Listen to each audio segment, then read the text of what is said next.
Your brain can hold about 4 things at once. Not 40, not 14, 4. And right now, most of you are trying to juggle 12. That is not a willpower problem. It is not a discipline problem. It is a hardware limitation, one that nearly every productivity system on the planet ignores completely. The reason you feel mentally exhausted by 2 in the afternoon has almost nothing to do with how hard you worked. It has everything to do with how much you forced your brain to hold.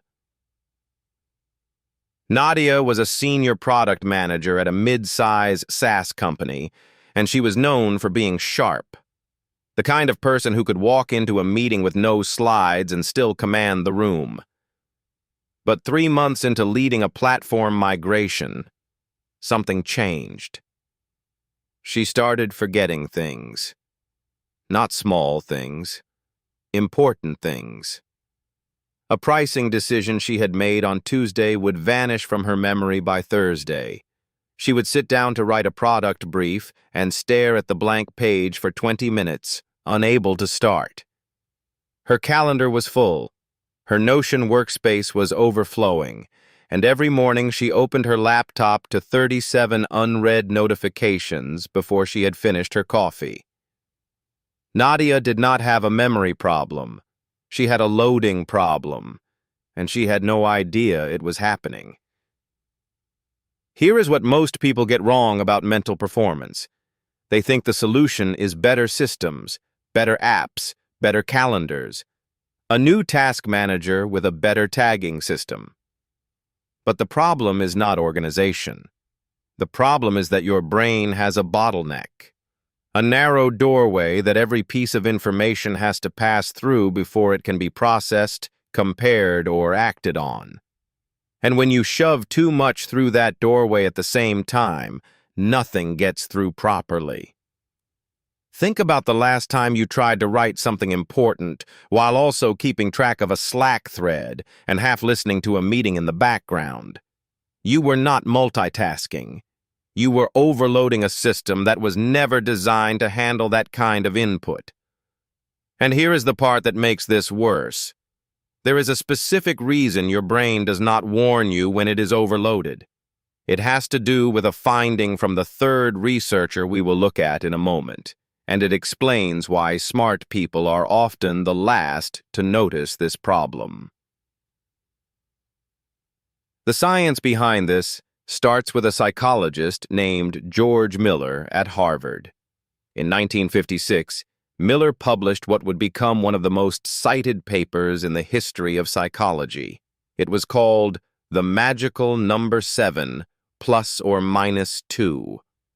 Through a series of experiments testing immediate memory, absolute judgment, and rapid counting, Miller found that the average human can hold approximately 7 chunks of information in working memory at any given time.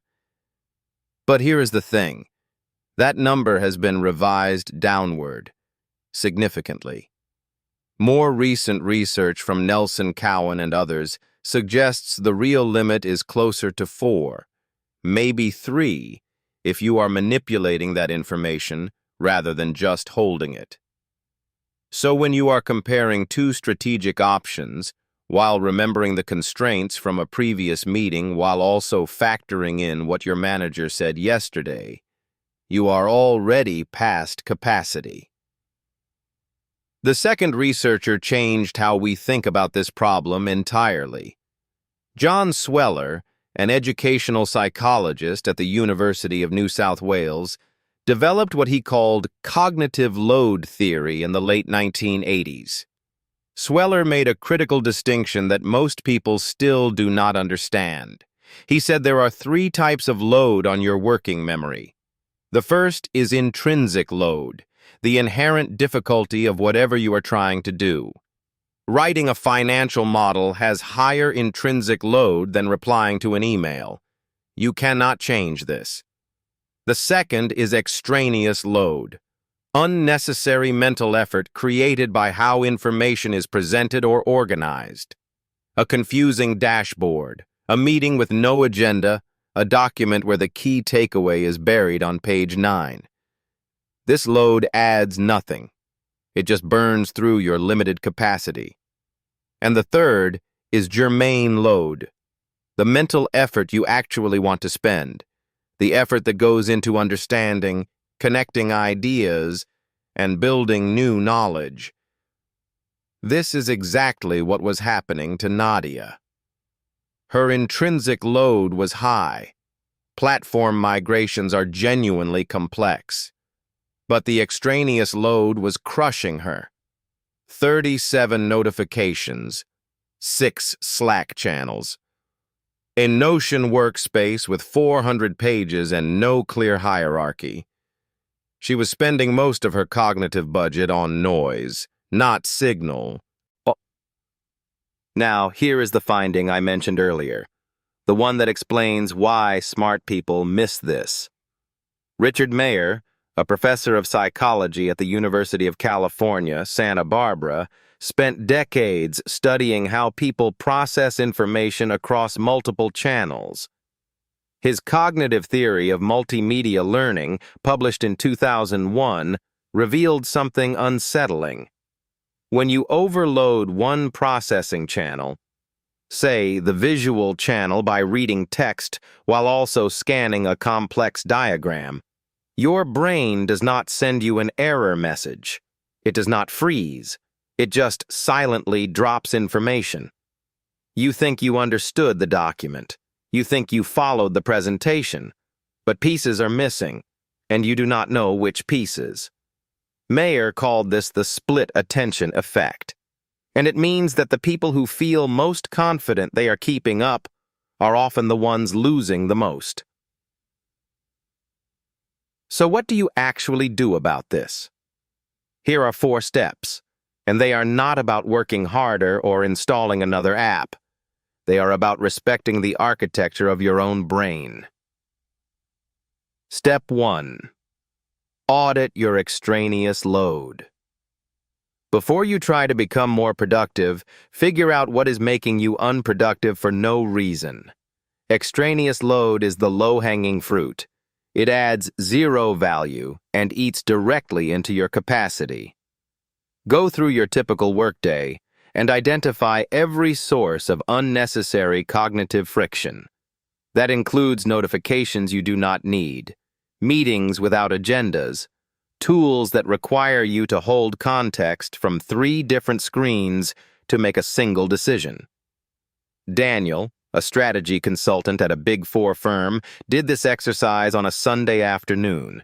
He mapped out every information source he touched during a typical day. The count was 43. 43 different inputs: dashboards, emails, group chats, project trackers, shared docs, calendar reminders. He did not need to be more disciplined. He needed to cut the inputs that were burning his working memory for nothing. Within a week, he had reduced his active information sources to 19. Not by being less informed, by consolidating and eliminating redundancy. Step 2. Chunk before you work. This comes directly from Miller's research. Your working memory handles chunks, not individual pieces. A phone number is 10 digits, but you remember it as 3 chunks: area code, prefix, number. The same principle applies to complex work. Before you start any cognitively demanding task, spend 5 minutes grouping related information into chunks. If you are preparing for a board presentation, do not hold 15 data points in your head. Group them into 3 themes. Each theme is 1 chunk. Now you are holding 3 things instead of 15, and your brain has room to actually think about what the data means. Amara, a design director at a consumer tech company, started doing this with her design reviews. Instead of walking into a review with a list of 20 feedback items, she would group them into 3 or 4 categories: usability, visual consistency, technical feasibility, brand alignment. She found her reviews became sharper, her team stopped looking confused, and she could actually remember her own feedback 2 days later. And here is the step most people skip. The one that actually changes everything. Step 3. Separate processing channels. This is Mayer's insight applied to daily work. Your brain has distinct processing channels, a visual channel and an auditory verbal channel. When you stack information on one channel, performance degrades. When you spread it across channels, capacity increases. So why does nobody talk about this? Because it requires you to rethink how you consume and produce information. Stop reading a dense report while also looking at a complex spreadsheet. You are overloading the visual channel. Instead, have someone talk you through the spreadsheet while you look at it. Or listen to the report as audio while reviewing the charts visually. The information is the same. The load distribution is different, and the difference in comprehension is dramatic. Kai, a portfolio manager at an investment firm, restructured his entire research process around this principle. Instead of reading analyst reports while scanning financial models on a second monitor, visual channel overloaded, he started listening to report summaries on audio while reviewing the models visually. Same information, different channels. He told his team the improvement felt like going from dial-up to broadband. His error rate on earnings estimates dropped noticeably within the first quarter. Step 4. Protect your germane load. This is the one that ties everything together. Remember Sweller's 3 types of load: intrinsic, extraneous, germane. The first you cannot change. The second you should eliminate. But the third, germane load, is the load you want. It is the mental effort that goes into actually understanding something, making connections, building expertise. And here is the problem. Most knowledge workers spend their entire cognitive budget on intrinsic and extraneous load, leaving nothing for germane. They process information all day and learn nothing. They make decisions all day and build no judgment. Sonia, a senior editor at a digital media company, realized this was happening to her. She was editing 12 articles a day and could not remember a single insight from any of them by Friday. So she started blocking 45 minutes at the end of each day, not to do more work, but to reflect on what she had processed. What patterns was she seeing? What made the strong pieces strong? What kept coming up across different writers? Within a month, her editorial instincts sharpened visibly. She was not working more.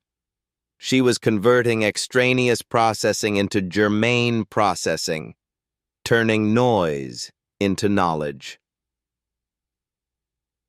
Now, you might be thinking, this sounds nice in theory, but my job does not let me control my inputs. I cannot just turn off Slack. I cannot skip meetings. Fair point. And here is the honest answer. You probably cannot eliminate all extraneous load, but you can almost certainly eliminate more than you think. Most people have never actually audited their cognitive inputs. They have inherited a set of defaults, notifications on, every channel joined, every meeting accepted, and never questioned whether those defaults serve them.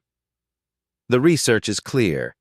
Even a 20% reduction in extraneous load creates measurable gains in decision quality and creative output. You do not need to move to a cabin in the woods. You need to be intentional about what gets access to your 4 slots of working memory. The second objection is more subtle. But I need all that information to do my job well. Maybe. But holding it all in working memory simultaneously is not the same as having access to it. The best performers are not the ones who carry the most information in their heads.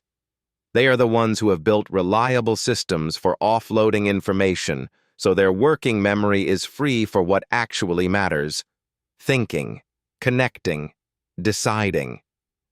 The goal is not to know less.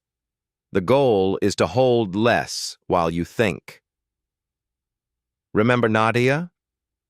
The product manager who could not understand why her memory was failing and her focus was gone. She did not overhaul her entire workflow overnight. She started with step 1. She audited her extraneous load and found that 21 of her 37 morning notifications were from channels she never acted on. She muted them. Then she started chunking her migration work into 3 focus areas instead of managing it as one undifferentiated mass of tasks. The blank page paralysis stopped within a week. 3 months later, her manager told her she seemed sharper than she had been in over a year. Nothing about her role had changed. Nothing about her intelligence had changed. She had simply stopped forcing her brain to carry weight it was never designed to hold. Your brain is not slow. It is not weak. It is not failing you. It has a capacity. A specific, measurable, scientifically documented capacity. And almost everything about modern work is designed to exceed it. The fix is not motivation. It is not a new app. It is understanding the architecture and working with it instead of against it. Here is what you can do right now, today. Open your phone. Count your active notification sources. Then cut the ones that add noise but no signal. That is step 1. It takes 10 minutes, and it will free up more mental bandwidth than any productivity hack you have tried this year. In the next video, we are going to look at something called the Zeigarnik effect. The reason unfinished tasks hijack your working memory even when you are not working on them. If you have ever been unable to relax because your brain keeps looping back to something you did not finish, that is exactly what we will be breaking down.